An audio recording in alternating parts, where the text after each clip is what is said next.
বাংলাদেশের রাজনীতিতে যে মামলাটা সবচেয়ে বেশি প্রপাগান্ডার শিকার হয়েছিল সেই মামলাই হচ্ছে কুখ্যাত 21শে আগস্ট মামলা।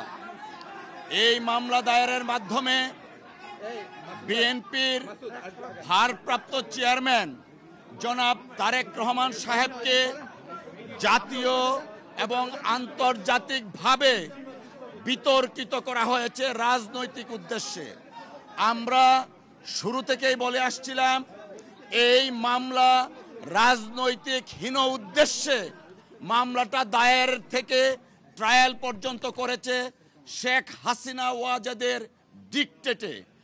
আমরা এও বলেছিলাম জনাব তারেক রহমান সাহেব কোনো অবস্থাতেই এই মামলায় কোনো সময়েই সংশ্লিষ্ট ছিলেন না, কিন্তু শেখ হাসিনা ওয়াজেদ তার রাজনৈতিক প্রতিদ্বন্দ্বীকে রাজনৈতিকভাবে ঘায়েল করতে না পেরে মামলার আশ্রয় নিয়ে জনাব তারেক রহমান সাহেবের ইমেজকে দেশে এবং আন্তর্জাতিক পরিমণ্ডলে প্রশ্নবিদ্ধ করার জন্য ট্রায়ালটা কন্টিনিউ করেন।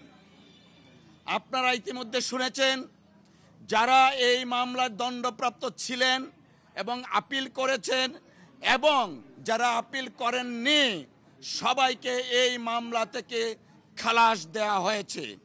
আমরা মহান আল্লাহ তাআলার দরবারে শুকরিয়া আদায় করছি জনাব তারেক রহমান সাহেব আজকের এই রায়ের মাধ্যমে ন্যায় বিচার পেয়েছেন। আজকে প্রমাণিত হয়েছে রাজনৈতিক উদ্দেশ্যে জনাব তারেক রহমান সাহেবকে যে মামলায় সাজা দেওয়া হয়েছিল সেই মামলায় আইনগতভাবে মোকাবেলার মাধ্যমে তিনি আজকে বেকসুর খালাস পেয়েছেন।